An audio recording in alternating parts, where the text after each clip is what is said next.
Good morning. This is the wedding live stream number 54. Welcome and good morning, good morning, good morning. And we're going to start this off with a little bit of something, a little bit of something.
Story time.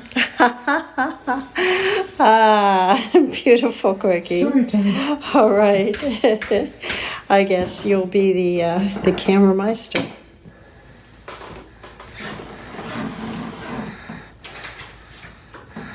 Hello, everyone. Hello. Story time. Are we going to do it over here? I guess we could. Why not? Yes.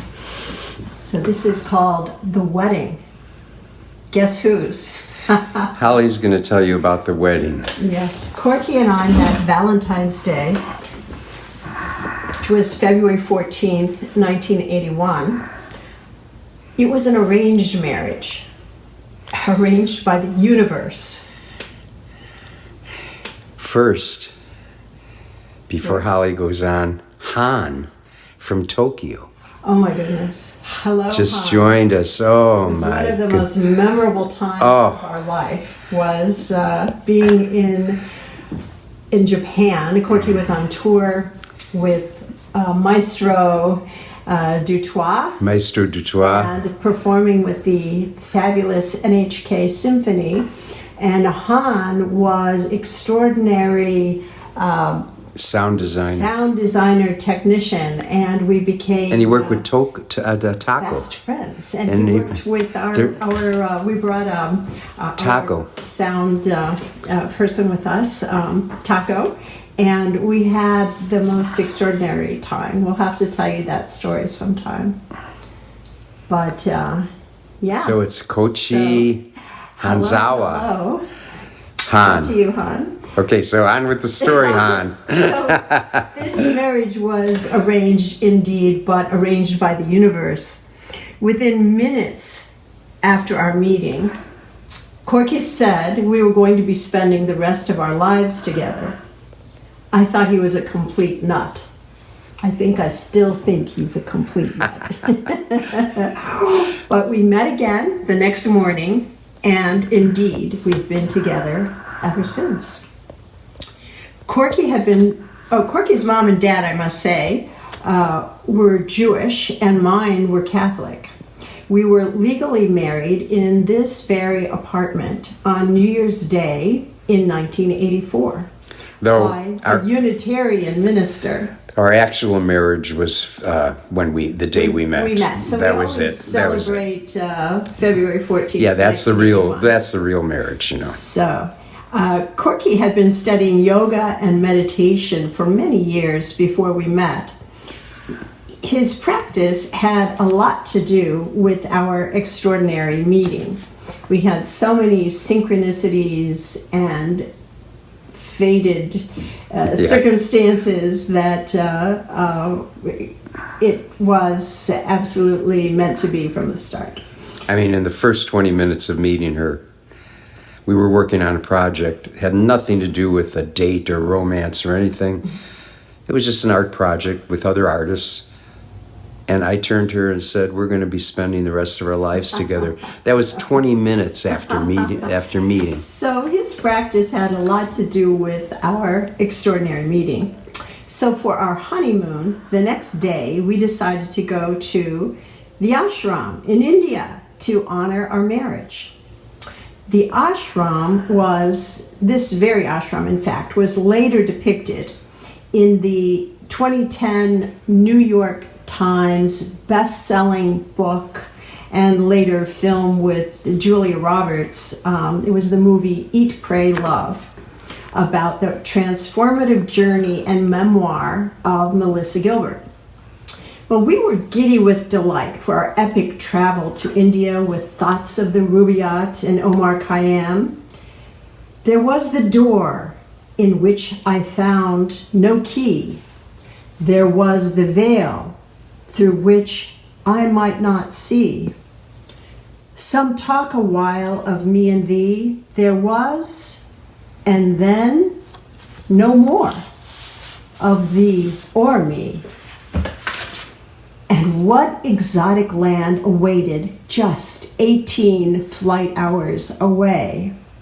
A bus and driver was to pick us up when we landed and take us and a small group about 4 hours ride away from the hustle and bustle of Bombay, or Mumbai as it is now called.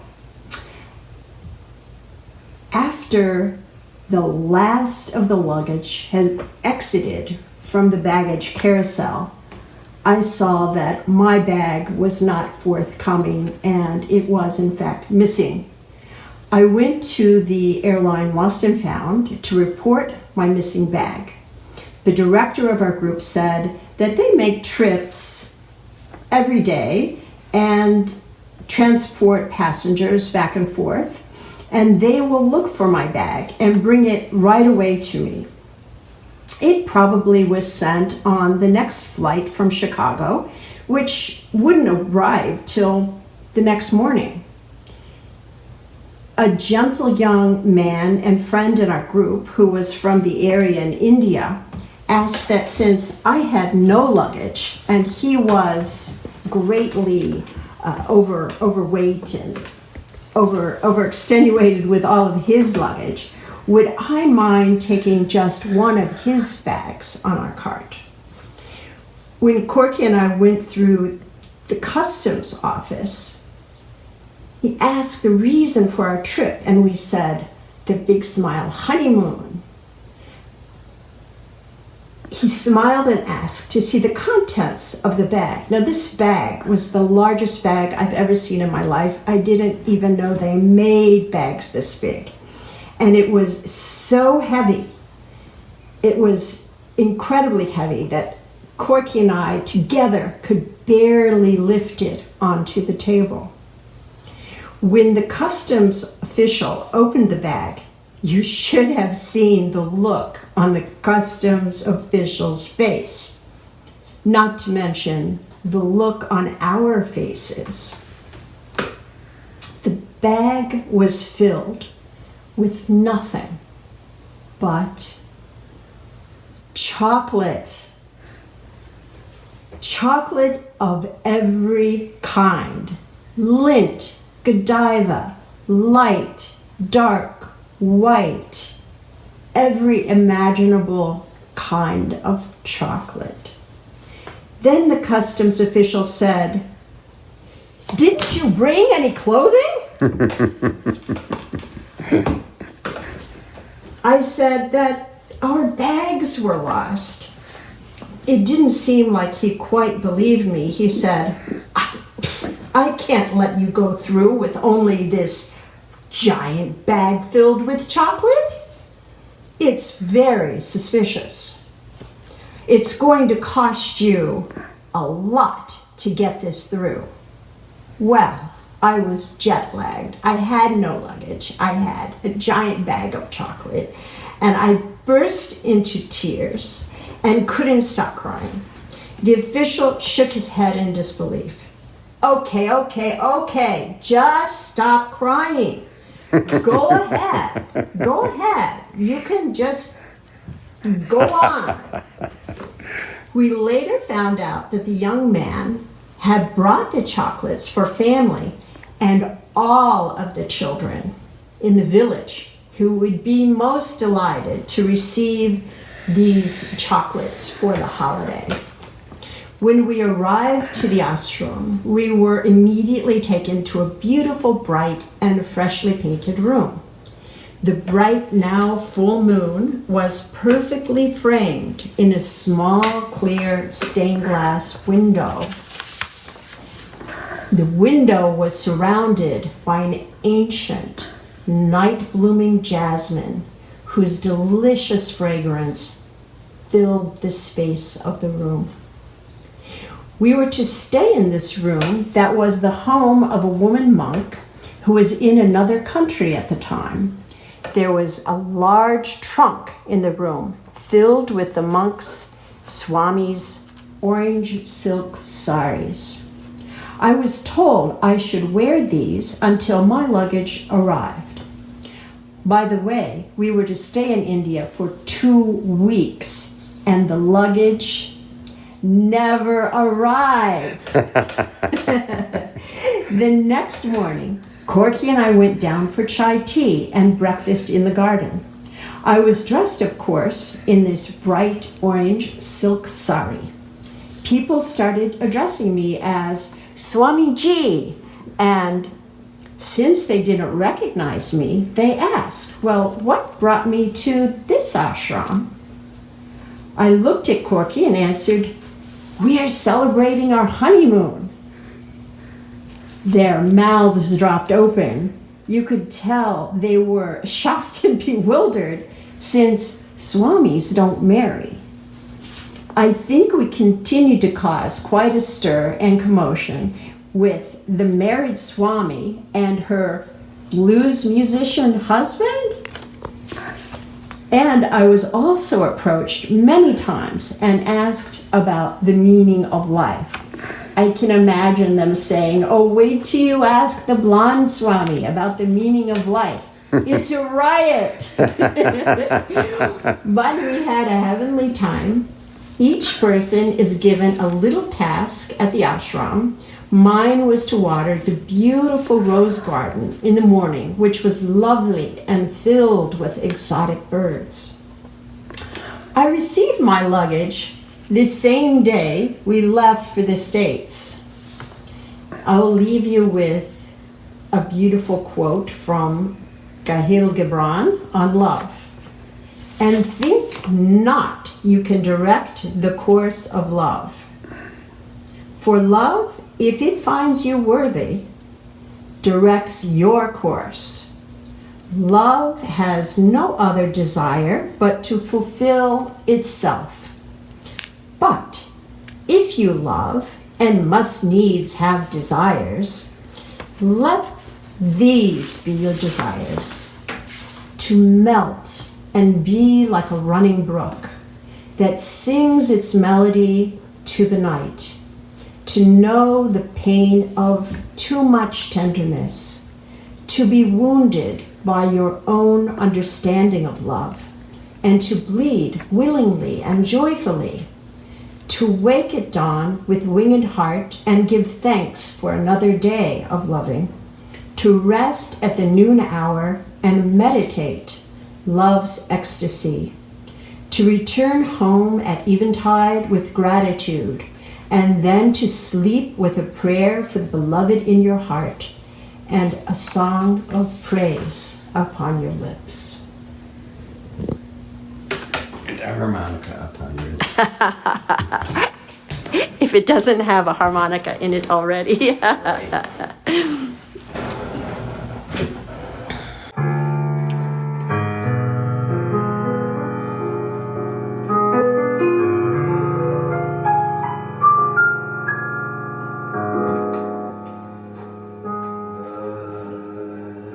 You lovers just weeps with joy when every mother's girl and every father's boy lives in this world as one.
song is gone,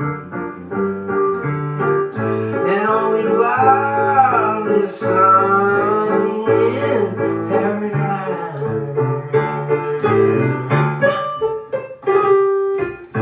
Like a raindrop, like a raindrop falling into the ocean. It already is what it will become. And when we part and our part is done, we will still be part of one. We are raindrops falling into the ocean.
raindrop falling into the ocean.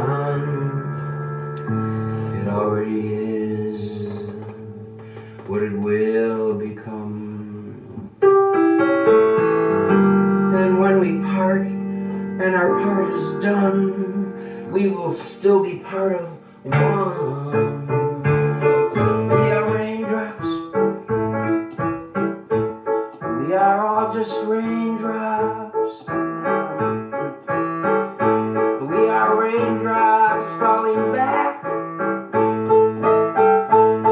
Falling back into the ocean.